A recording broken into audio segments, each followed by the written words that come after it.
Satu, dua, tiga. Mari kita berdoa. Terima kasih Tuhan Yesus, sungguh kami mengucap syukur ya Tuhan untuk Terima malam hari kasih. ini. Bersyukur ya Tuhan untuk waktu yang indah ya Tuhan yang Terima Kau kasih. berikan kepada kami ya Tuhan untuk kembali sama-sama belajar ya Tuhan Yesus mengenai Terima kebenaran kasih firman-Mu ya Tuhan. Bapa. Kami tahu ya Tuhan Yesus, kami sangat membutuhkan firman-Mu ya Tuhan dalam Benar, kehidupan kami sehari-hari ya Tuhan. Oleh karena itu ya Tuhan Yesus, kami bersyukur untuk waktu yang ada pada malam hari benar ini. Tuhan.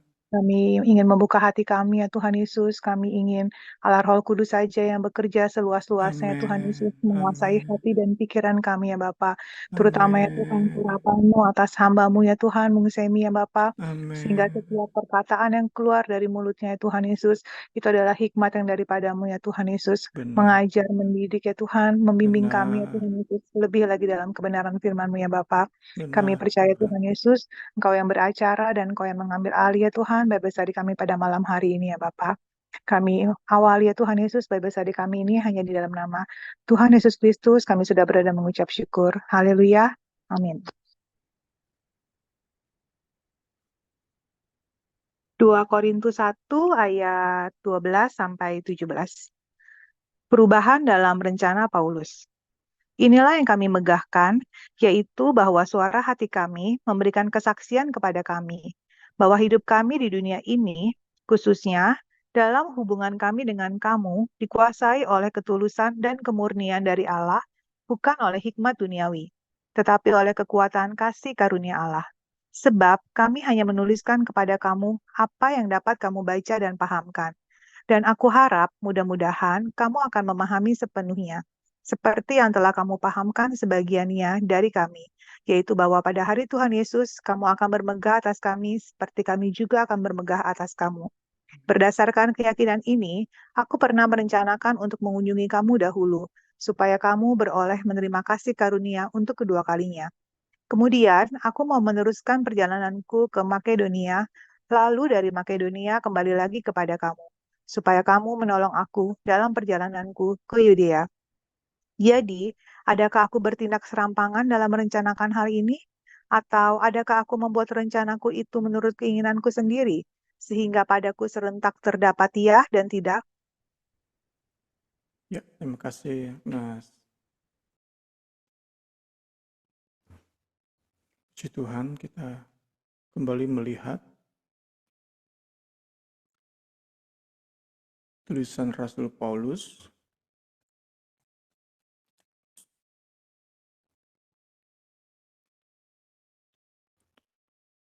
bagi jemaat Korintus. Kita lihat di bagian ini sama-sama. Setelah dia menulis salam dan benediksi, Paulus masuk ke isi surat yang ia awali dengan personal defense atau pembelaan terhadap dirinya menanggapi tuduhan, serangan, kritikan jemaat Korintus berkaitan dengan perubahan rencana Paulus mengunjungi jemaat Korintus. Paulus mendatangi jemaat Korintus. Bahkan nanti kita lihat bagaimana Paulus berencana untuk tinggal selama musim dingin sebelum Paulus ke Yerusalem. Membawa, kita sudah bahas di 1 Korintus, persembahan kasih yang dikumpulkan dari gereja-gereja non-Yahudi untuk dibawa ke Yerusalem, membantu orang-orang Kristen di Yerusalem yang sedang menderita sedemikian rupa. Jadi, apa yang kita bahas malam hari ini dan kemungkinan minggu depan, kita akan melihat bagaimana Paulus membela dirinya karena tuduhan bahwa Paulus dengan sembarangan saja, serampangan saja merencanakan sesuatu. Jemaat Korintus sudah berpikir bahwa Paulus akan lama tinggal di kota ini, di jemaat ini, benar-benar mempersiapkan sebagai persiapan akhir sebelum masuk ke medan pertempuran yang luar biasa.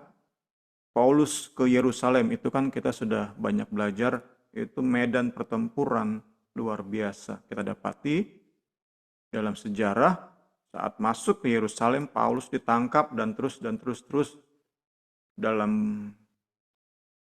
pemenjaraan, dalam kondisi ia disandra sampai dia di kota Roma, kemudian terus sampai ia menemui akhir hidupnya. Jadi kita dapati di awal ini rencana Paulus untuk tinggal lama di Korintus itu perlu menjadi background, latar belakang dalam kita memahami bagian ini. Puji Tuhan, kita lihat dalam lingkup personal defense ini mencakup ayat 12 sampai pasal 2 ayat 13. 1, 12 sampai 2, 13. Malam hari ini kita akan membahas 12, 14, kemudian 15, 17, dan 18, 22. Tentu karena mencakup 11 ayat, kita akan cepat membahas ayat per ayat. Puji Tuhan.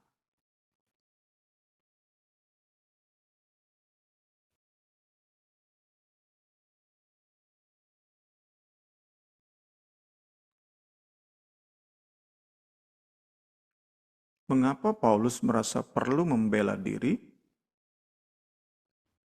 Tujuannya tentu bukan self-centered, bukan sesuatu yang mementingkan diri sendiri.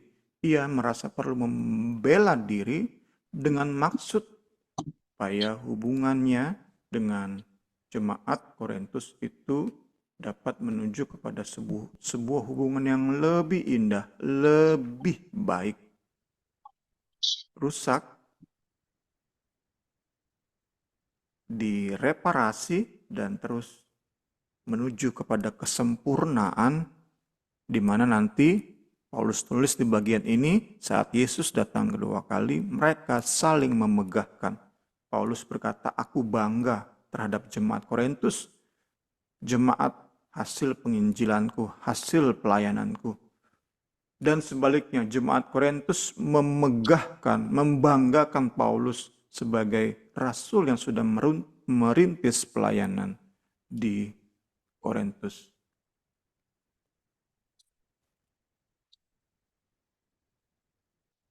Inilah tujuannya.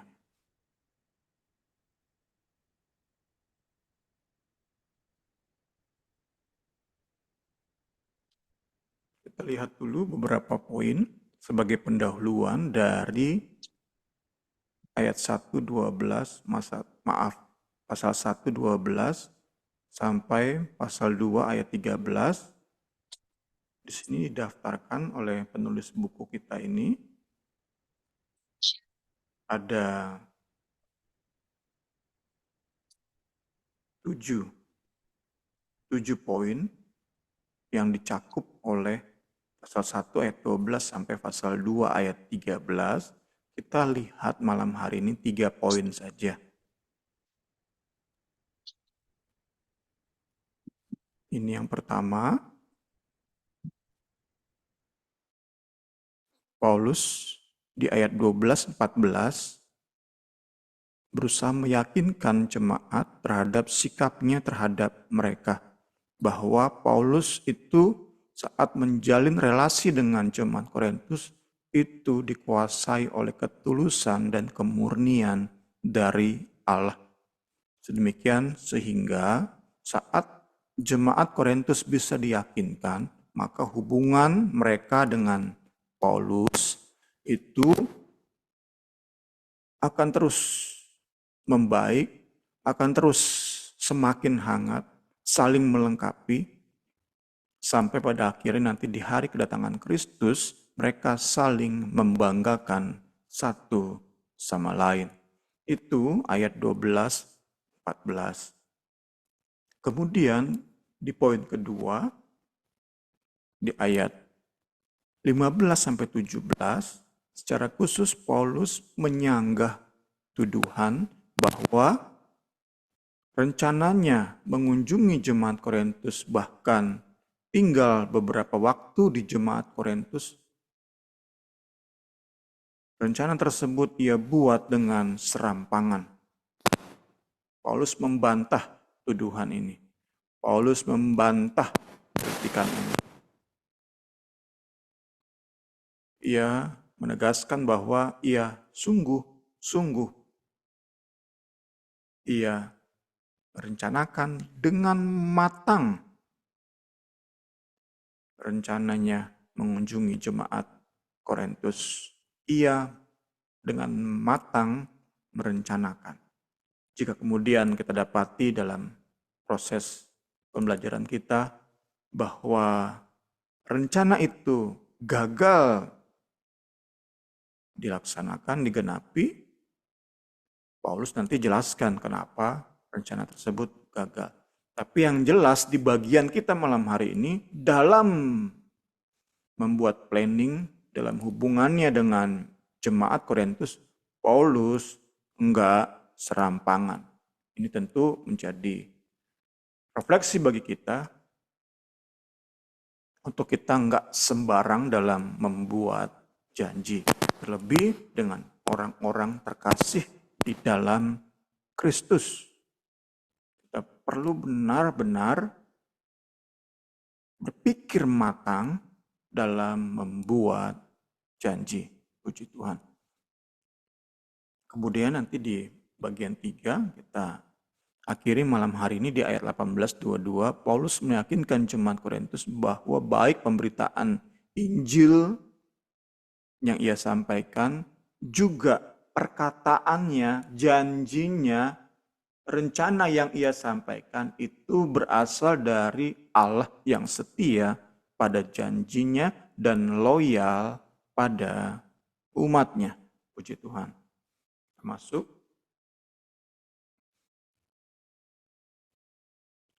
pendahuluan ayat 12-14.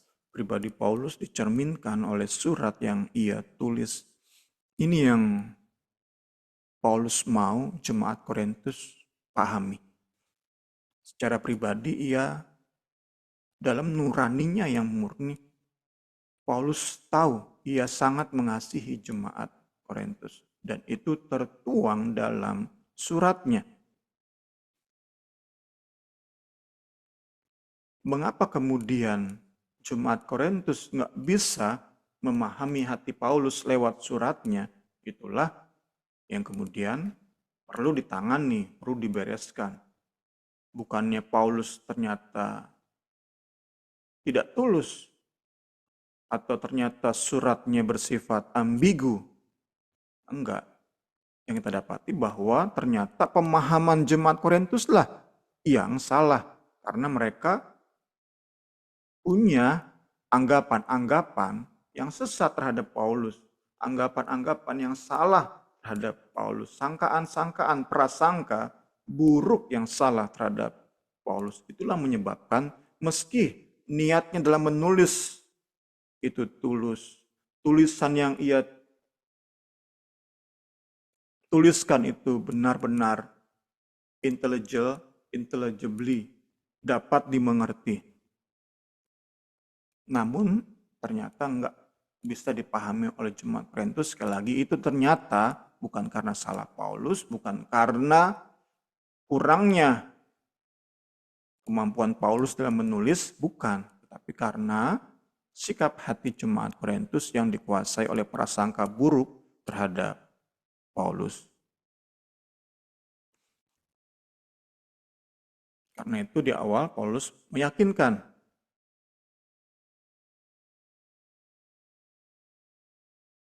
masuk ayat 12.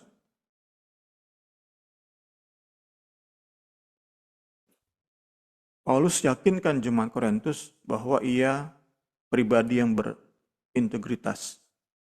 Bahwa ia menjalani hidup bukan menurut hikmat dunia. Oh, hikmat dunia itu kan kita dapati banyak diwarnai oleh maksud-maksud tersembunyi. Kita kenal dengan istilah ada udang di balik batu. Itulah cara dunia menjalin hubungan. Lebih kepada kepentingan pribadi. Karena itulah diwarnai dengan maksud-maksud tersembunyi. Tidak demikian dengan Paulus, ia tegaskan. Aku tulus, nggak ada maksud-maksud tersembunyi. Juga ketika rencana kunjungan harus berubah. Ada dua momen di mana Paulus dituduh nggak tulus. Pertama,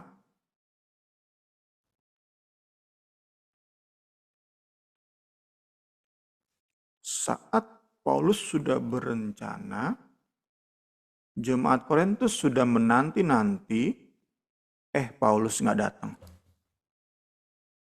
Yang datang hanya berbentuk surat yang ditulis Paulus. Surat yang disebut sebagai surat yang keras dan tegas. Ini yang menjadi penyebab Paulus menerima tuduhan bahwa ia serampangan dalam berencana. Kedua, dalam relasi antara Paulus sebagai rasul dan jemaat di Korintus, Paulus menolak menerima PK. Dalam asumsi jemaat Korintus, penolakan Paulus menerima PK ini itu didasari oleh pemikiran curang, pemikiran licik, pemikiran tadi ada udang di balik batu. Ya, kita cepat sedikit. Paulus menggunakan kata bos di sini. Megah. Ada kemungkinan ini merupakan sindiran secara halus kepada orang-orang atau oknum di tengah jemaat Korintus yang memegahkan hal-hal yang sepantasnya nggak dimegahkan. Perkara-perkara duniawi, hikmat-hikmat para filsuf itu yang mereka megahkan. Paulus di sini menggunakan kata kami megahkan untuk menunjuk pada hal-hal yang memang pantas dimegahkan. Dalam hal ini Paulus bermegah atas hubungan yang didasari oleh ketulusan dan kesucian hati. Hubungan yang ia jalin dengan jemaat Korintus. Puji Tuhan.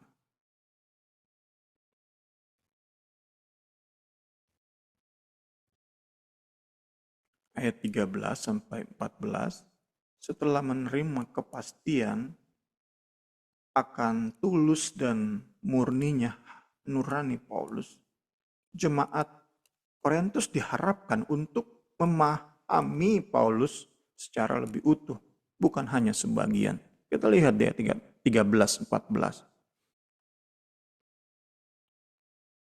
Di bagian akhir dari ayat 13, mudah-mudahan kamu akan memahaminya sepenuhnya, seperti yang telah kamu pahamkan sebagiannya dari kami. Inilah tadi kita sudah sempat singgung. Pribadi Paulus dan surat Paulus itu hal yang nggak bisa dipisahkan. Apa yang dituliskan Paulus itu benar-benar tulus. Itu mencerminkan pribadi Paulus. Kalau jemaat Korintus baca surat Paulus dengan prasangka buruk, maka nggak heran hanya sebagian dari keutuhan pribadi Paulus yang diterima oleh jemaat Korintus. Kondisi ini nggak mungkin menghasilkan hubungan yang harmonis, relasi yang hangat, yang saling melengkapi, bekerja sama untuk kemuliaan Kristus. Kondisi itu nggak mungkin terjadi saat masih ada prasangka buruk jemaat Korintus terhadap Rasul Paulus.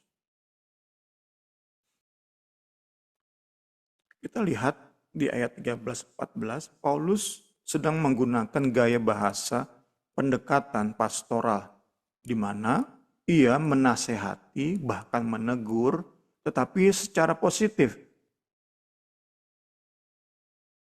Ia ingin jemaat Korintus berubah dari prasangka buruk, dari kritikan-kritikan yang sesat. Paulus ingin jemaat ini berubah, tetapi ia menyampaikan secara positif, yaitu harapan-harapan di mana tercapai sebuah kondisi yang ideal dalam hubungan mereka. Jadi kita dapati seperti khotbah hari Minggu kemarin, Roh Kudus itu kerjanya enggak intimidasi, enggak didominasi dengan ancaman, enggak seperti itu Roh Kudus bekerja. Ia simbolnya merpati, lambang kelembutan. Kita bisa kaitkan dengan bagian ini.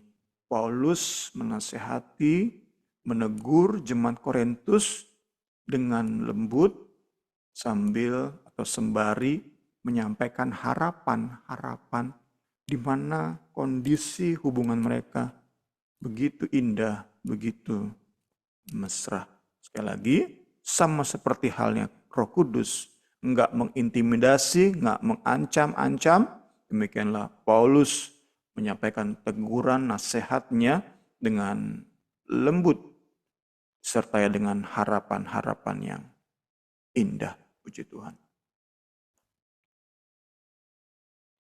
Ini 13-14. Kemudian di 14b, harapan yang mencapai puncaknya pada hari kedatangan Kristus kedua kali. Dia harapan akan hubungan yang ideal tadi, Paulus nyatakan dalam pendekatannya sebagai seorang gembala, sebagai seorang yang dikuasai oleh Roh Kudus, yang disimbolkan oleh merpati. Harapan-harapan ini puncaknya terjadi pada hari kedatangan Yesus kedua kali, di mana jemaat Korintus akan sangat bangga terhadap Paulus, terhadap pelayanan Paulus, terhadap penginjilan Paulus, perintisan yang Paulus lakukan di kota Korintus mendirikan jemaat ini. Mereka benar-benar bangga terhadap Paulus. Ini kan sebuah kondisi ideal. Pada kenyataannya kita dapati mereka belum benar-benar bangga, mereka berprasangka buruk terhadap Rasul Paulus. Paulus rindu nanti di hari kedatangan Kristus mereka saling membanggakan satu sama lain. Untuk itulah ada surat ini, untuk itulah Paulus menasehati jemaat Korintus. Kita masuk ke ayat 15.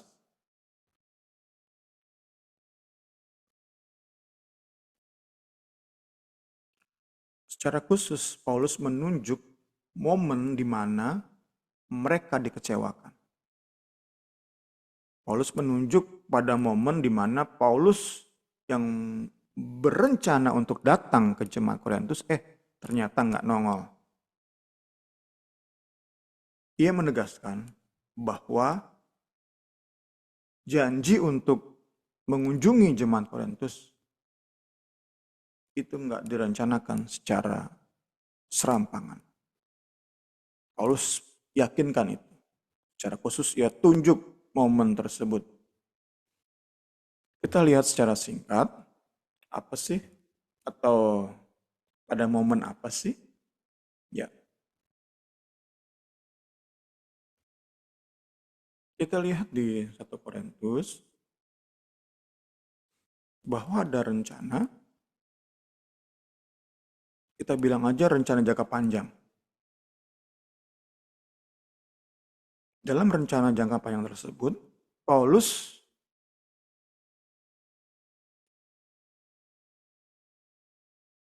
sebelum ke Yudea membawa persembahan kasih bagi jemaat di sana yang sedang menderita. Paulus membuat plan bahwa ia akan tinggal cukup lama di kota Korintus. Paulus akan menghabiskan musim dingin di kota Korintus. Jadi setidaknya 2 atau 3 bulan ia akan tinggal di Korintus. Namun pada kenyataannya diyakini plan itu berubah ketika Paulus dengan tidak direncanakan, unscheduled, datang ke Korintus. Jadi plannya adalah Paulus akan lebih dulu ke jemaat-jemaat Makedonia. Itu plannya ya. Selama musim panas dan musim gugur. Itu plannya.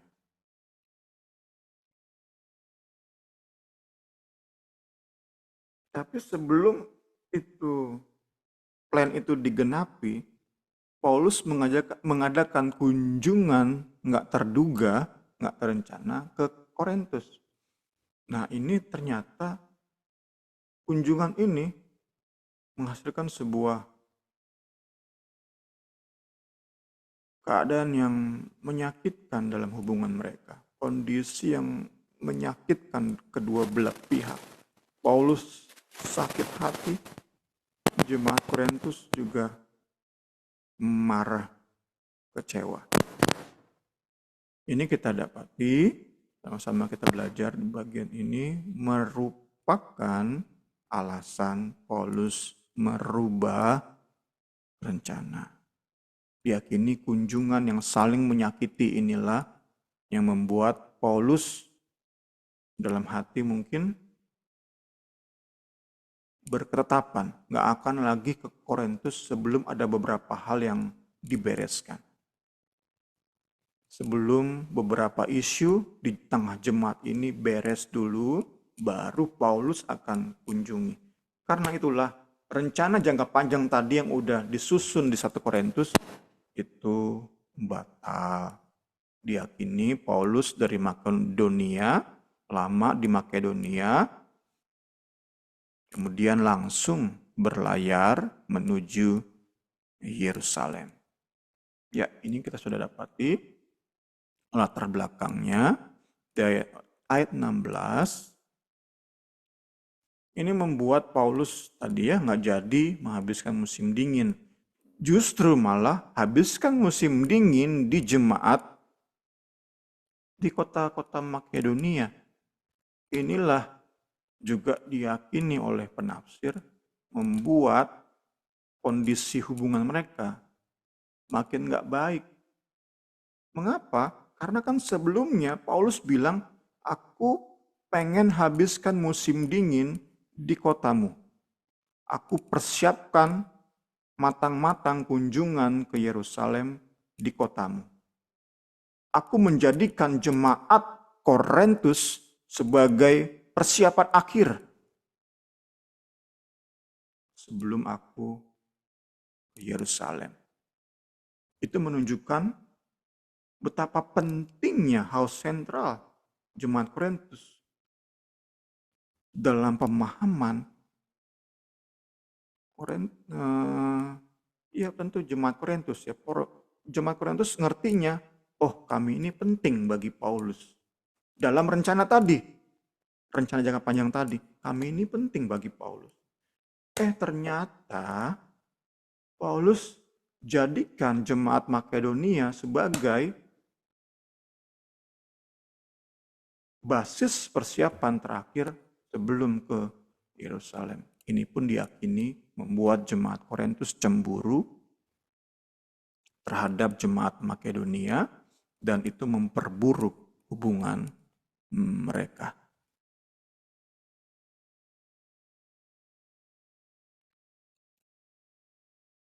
ayat 17, dalam dua pertanyaan retorik yang kita lihat di ayat 17 ini, kita baca, jadi adakah aku bertindak serampangan dalam merencanakan hal ini? Atau adakah aku membuat rencanaku itu menurut keinginanku sendiri? Dalam pengertian, apakah dagingku yang main saat aku berencana mengunjungi kamu, saat kamu direncanakan untuk jadi basis pelayananku ke Yerusalem? Apakah itu hanya merupakan emosi sesaat? Aku rencanakan itu tanpa doa dan tanya Tuhan. Kan itu yang dituduhkan oleh jemaat Korintus. Paulus tuh buat rencana sembarangan aja. Paulus tuh buat rencana nggak didoain dulu. Nggak dipikirkan matang-matang dulu. Nggak digumulkan dalam doa dulu. Itu yang kita dapati di dua pertanyaan retorik di ayat 17 ini. Kita akan lihat selanjutnya ayat 18. Kita diskusi dulu. Atau ingin bertanya, atau ingin menambahkan, dipersilahkan. Karora atau Agnes? Rini masih ada itu ya, Karini masih itu rumah Tante Yeni ada konseling, jadi belum bisa bergabung. Ya Agnes, silakan. Apa ya Bung, kalau tadi aku tangkap sekilas itu pentingnya kita tuh menjaga ketulusan hati gitu kayaknya ya. Jadi pada saat ada sesuatu yang tidak sesuai atau tidak sepemikiran dengan kita, kalau hati kita kurang tulus gitu dalam menanggapi firman Tuhan atau melihat seorang hamba Tuhan gitu. Jadi kita kayak lebih sering lihat kesalahan-kesalahannya, kelemahan-kelemahannya. Padahal mungkin hamba Tuhan itu tulus atau murni gitu. Tapi karena hati kita yang memang kurang tulus atau belum siap gitu. Jadi kita lihatnya tuh malah bukan ke firman yang disampaikan, bukan ke pesan yang disampaikan oleh hamba Tuhan. Tapi kita lebih fokus ke kelemahan-kelemahannya gitu. Sehingga ya kita juga rugi yang dapat berkatnya gitu. Eh, servernya jadi nggak sampai juga pesan yang ingin disampaikan oleh hamba Tuhan itu juga jadi nggak sampai, yang ada salah paham dan konflik gitu. Yang aku mau tanya ya Bung ya, sebenarnya kalau kayak ada konflik gitu di jemaat ini, itu tuh atas izin Tuhan atau emang eh, ya ulah manusia, tapi Tuhan pun tetap ada dalam rencana itu gitu ya Bung ya. Itu aja sih Bung. Kalau tentang seizin atau bahkan ada yang ekstrim, Tuhan yang membuat semua masalah ini,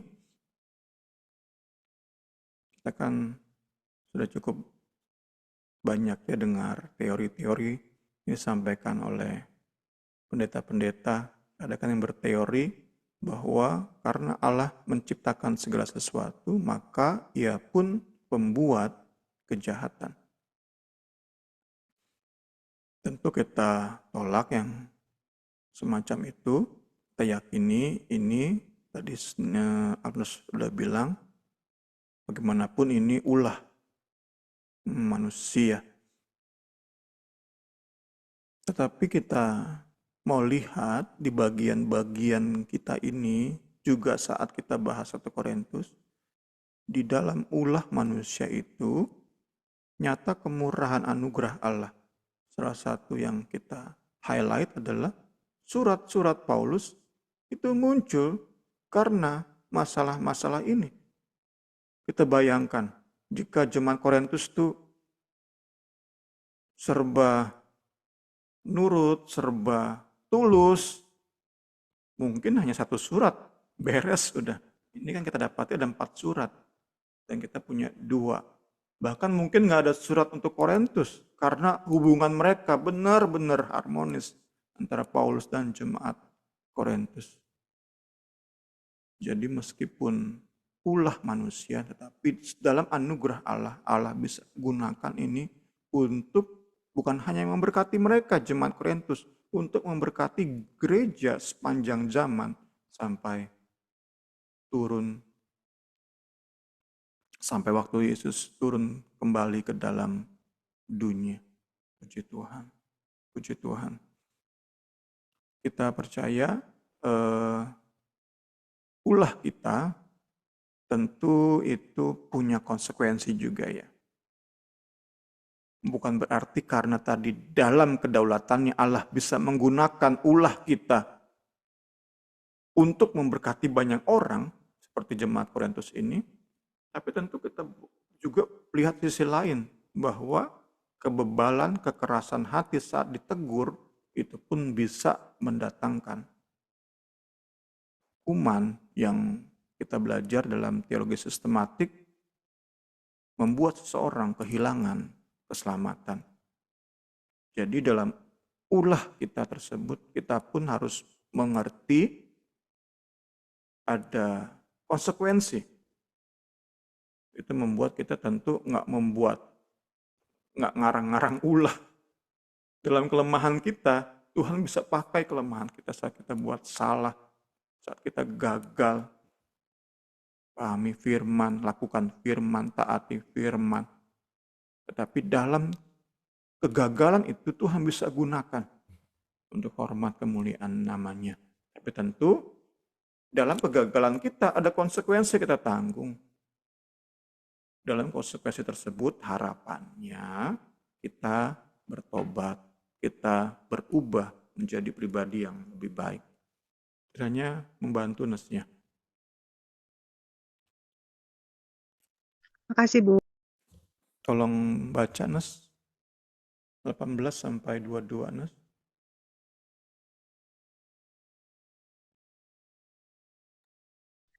1 Korintus 1, 18 sampai 22.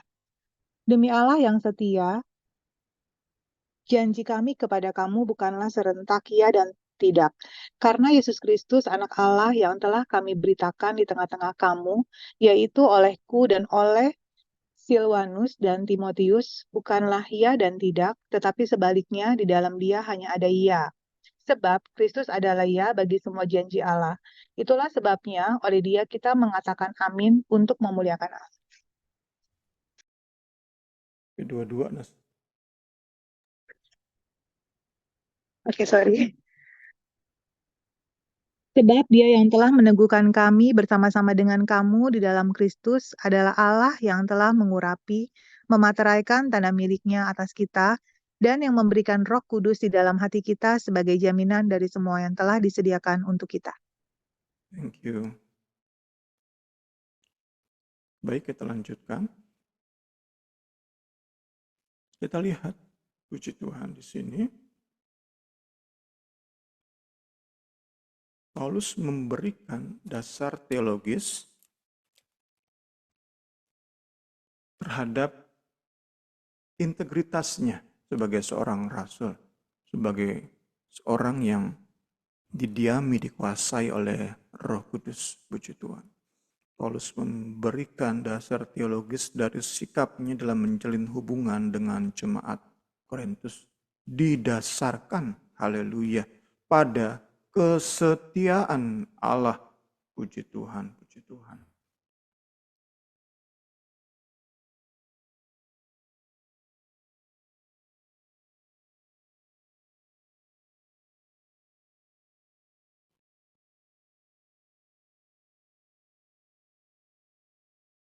Kesetiaan Allah di sini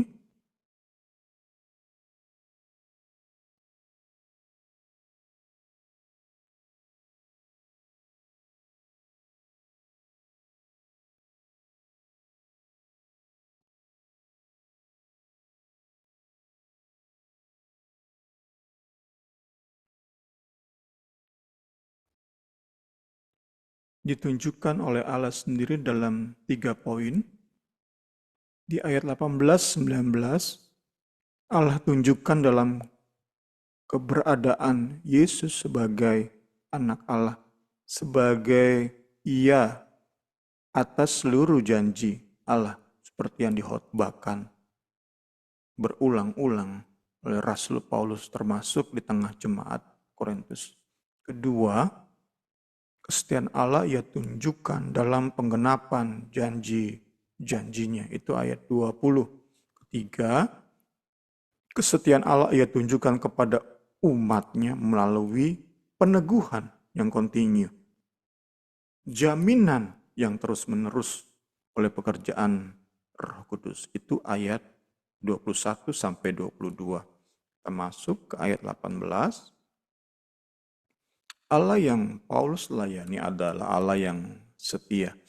Dalam khotbah-khotbahnya ia terus memproklamirkan, meneriakan kesetiaan Allah. Bahwa apa yang Allah janjikan dalam perjanjian lama itu digenapi di dalam Kristus. Ya demi ya dari janji Allah itu ada di dalam Kristus. Itu yang terus dikhotbahkan oleh Rasul Paulus. Dimanapun, termasuk di tengah jemaat Korintus. Dan sekali lagi ya tadi aku sudah nanya, bermula dari prasangka buruk, Paulus jawab dengan memberi penegasan. Aku tulus. Di dalam penegasan ini, Paulus mendasari penegasannya dengan kesetiaan Allah. Jadi dalam ulah jemaat Korintus, counter Paulus ada keindahan teologis yang diwarisi sampai detik ini. Itu kan gambaran dari oleh anugerah ulah manusia dirubah menjadi kekuatan, dirubah menjadi pemuliaan Injil. Haleluya, haleluya, puji Tuhan. Ini kan Paulus nyatakan Allah yang setia, Yesus Kristus yang merupakan ia dari segenap seluruh janji Allah. Ini kan ia ungkapkan untuk mendasari penegasannya. Bahwa seperti halnya Allah itu berjanji dan genapi, aku juga demikian. Aku punya janji, kata Paulus. Aku akan genapi kok. Tetapi memang ada perubahan yang kita sudah lihat tadi. Yang mesti terjadi perubahan tersebut.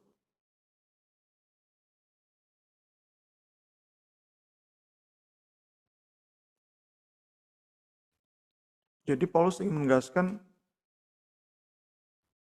dalam diriku ada roh Allah. Aku nggak membuat janji. Aku nggak merancangkan sesuatu dengan berubah-ubah. Dengan serampangan tadi digunakan. Bahasa yang digunakan oleh Alkitab kita. Terjemahan baru versi LAI. Ayat 19, Paulus ingin tegaskan di sini bahwa seperti halnya Allah nggak sembarangan berjanji, demikianlah ia dalam merencanakan untuk mengunjungi jemaat Korintus, tinggal selama musim dingin di Korintus, itu direncanakan dengan matang.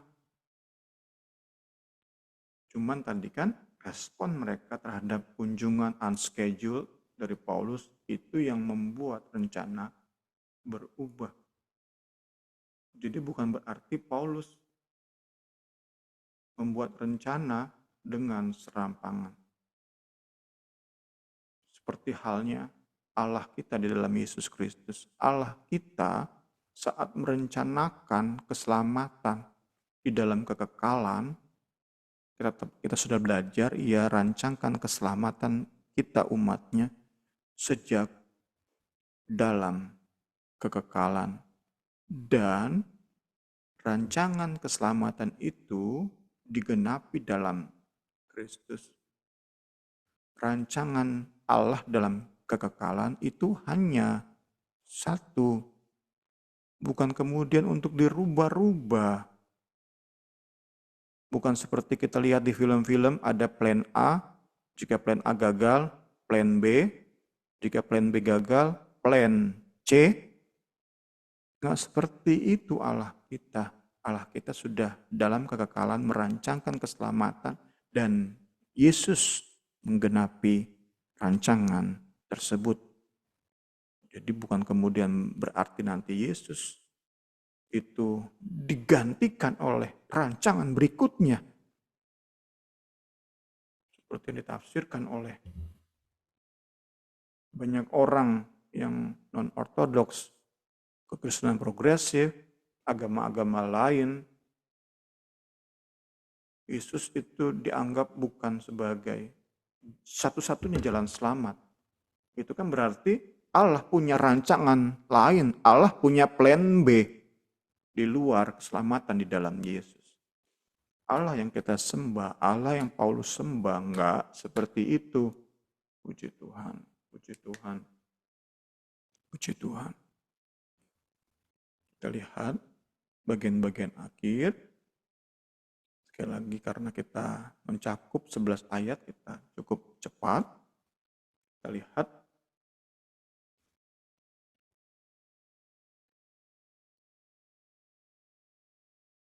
maaf kelebihannya. Ayat 20.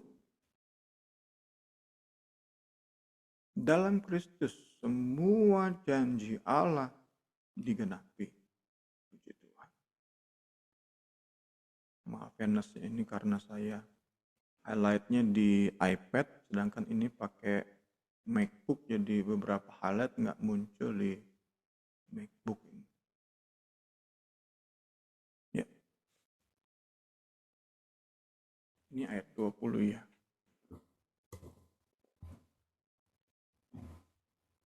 Di dalam Kristus semua janji Allah digenapi.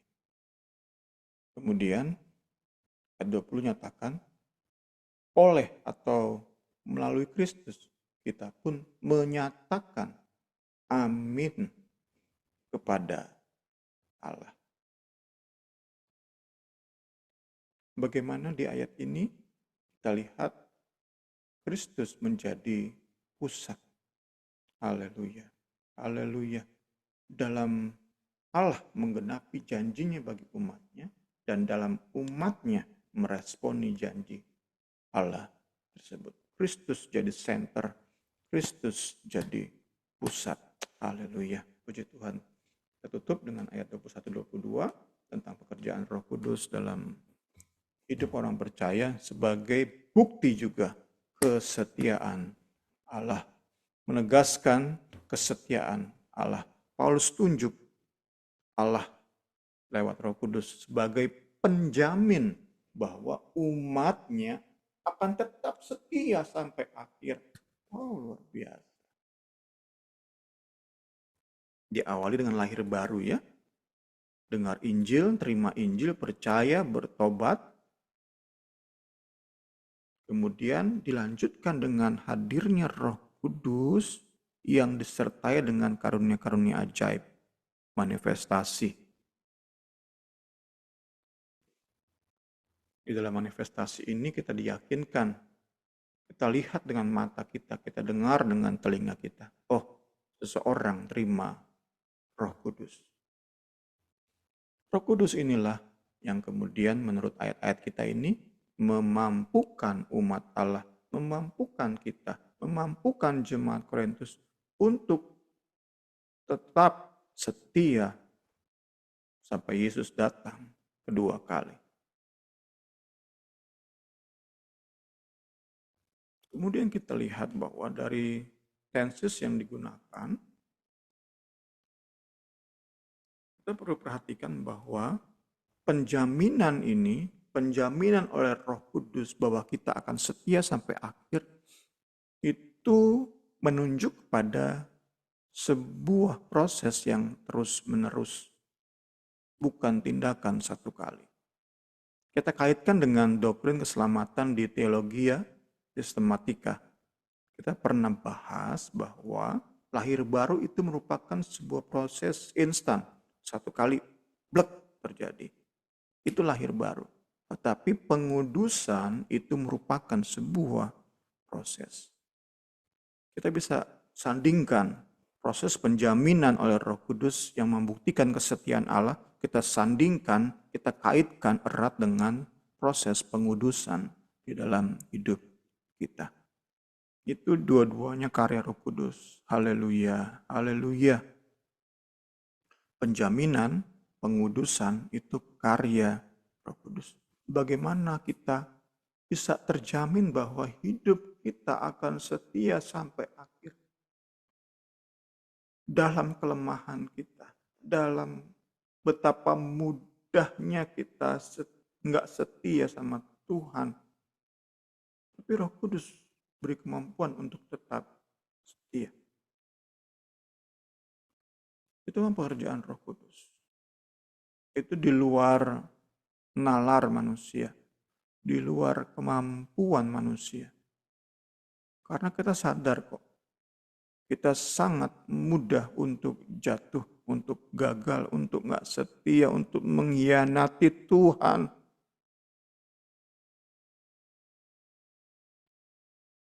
Nah, proses menjaminkan kesetiaan kita itu terjadi terus-menerus. God's ongoing action dalam hidup kita toward His people.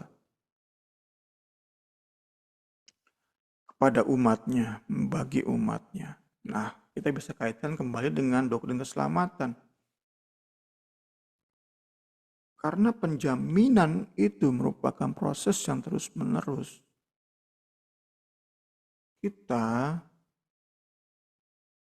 orang percaya, perlu respons yang benar terhadap pekerjaan Roh Kudus. Alkitab juga nyatakan bahwa ada potensi di mana Roh Kudus terus bekerja, kita balas Roh Kudus dengan kebebalan dan kekerasan hati. Saat itu terjadi terus, firman Tuhan jelaskan khususnya di Ibrani, ada kemungkinan kita kehilangan keselamatan. Jadi, lahir baru itu mungkin terjadi dalam hidup kita karena itu instan, satu kali terjadi. Tetapi dalam proses penjaminan kita harus terus merespon. Ada saat kita gagal, ada saat kita menolak. Tapi kiranya jangan sampai kita atau mencapai kondisi bebal, mati rasa, 6. Di mana Roh Kudus udah menghajar kita, tapi kita tetap nggak sadar. Seperti seseorang yang sedang dibius, meski dia ditampar kencang-kencang, nggak sadar dia. Nggak mau bertobat dia, nggak ada rasa sama sekali salah dia. Padahal dia sedang melukai hati Kristus, tetapi nggak merasa salah sama sekali. Ini kan yang kita nggak mau terjadi dalam hidup kita. Dan Alkitab menjelaskan, menyatakan bahwa ada potensi tersebut. Kita perlu hati-hati. Kita perlu menjalin hubungan yang terus-menerus, hari ke hari, disiplin dengan Roh Kudus. Lewat saat-saat teduh kita, saat-saat kita renungkan firman Tuhan. Disitulah kita jalin relasi dengan Roh Kudus supaya semakin hari semakin peka. Atau setidaknya kita nggak sampai kepada kondisi kita bebal atau mati rasa. Tuhan Yesus berkati kita semua. Nanti kembali saya mohon Agnes bisa tutup dalam doa. Oke, Bung. Terima kasih ya, Bung, buat malam hari ini. Mari kita berdoa. Terima kasih Tuhan Yesus, sungguh kami bersyukur ya Tuhan untuk jaminan yang luar biasa ya Tuhan. Jaminan dari firman-Mu yang kami dengar pada malam hari ini ya Tuhan. Siapakah kami ini ya Tuhan Yesus, sehingga Engkau begitu mengasihi kami ya Bapa. Dalam segala Amin. kelemahan kami, kekurangan kami ya Tuhan, Terima jatuh bangun kasih. ya Tuhan, Kau terus menunjukkan belas kasihan-Mu kepada Terima kami ya Bapa. kasih Tuhan. Tolong kami ya Allah Roh Kudus terus Murnikan setiap hati dan pikiran kami ya Tuhan Yesus. Terus berikan ketulusan hati ya Bapa, sehingga pada saat firman disampaikan oleh hamba-Mu ya Tuhan, kami boleh mengerti ya Tuhan Yesus, kami boleh mengamini, kami boleh melakukannya ya Bapa. Tidak melihat kelemahan yang menyampaikan firman-Mu ya Tuhan, tapi terus ya Tuhan Yesus kami melihat kasih setia-Mu yang besar bagi kami ya Tuhan, sehingga kami pun dengan setia ya Tuhan Yesus mau melakukan kehendak-Mu dalam kehidupan kami ya Bapa. Terima kasih banyak ya Tuhan, terima kasih untuk malam hari ini ya Tuhan Yesus, untuk firman-Mu ya Tuhan Yesus yang Kau limpahkan bagi kami ya Bapa. Terus taruh kerinduan dalam hati kami ya Tuhan Yesus untuk mendekatkan diri padamu ya Tuhan, mempelajari firman-Mu lebih lagi ya Bapa. Sehingga suara Roh Kudus itu terus terdengar di hidup kami ya Tuhan, menjadi tuntunan kami dalam menjalani kehidupan sehari-hari ya Bapa. Kami percaya Tuhan berkat yang melimpah sudah menjadi bagian milik Bung Semi pada malam hari ini ya Tuhan Yesus. Bung Semi dan keluarganya pun Kau berkati ya Tuhan Yesus. Siapapun yang akan nanti menonton tayangan YouTube ini juga Tuhan memberkati ya Tuhan Yesus dengan berkat yang melimpah daripada-Mu ya Bapa. Terima kasih ya Tuhan, kami tutup Bible Study malam hari ini ya Tuhan. Hanya di dalam nama-Mu saja kami sudah berdoa dan mengucap syukur. Haleluya. Amin. Mas, thank you banget.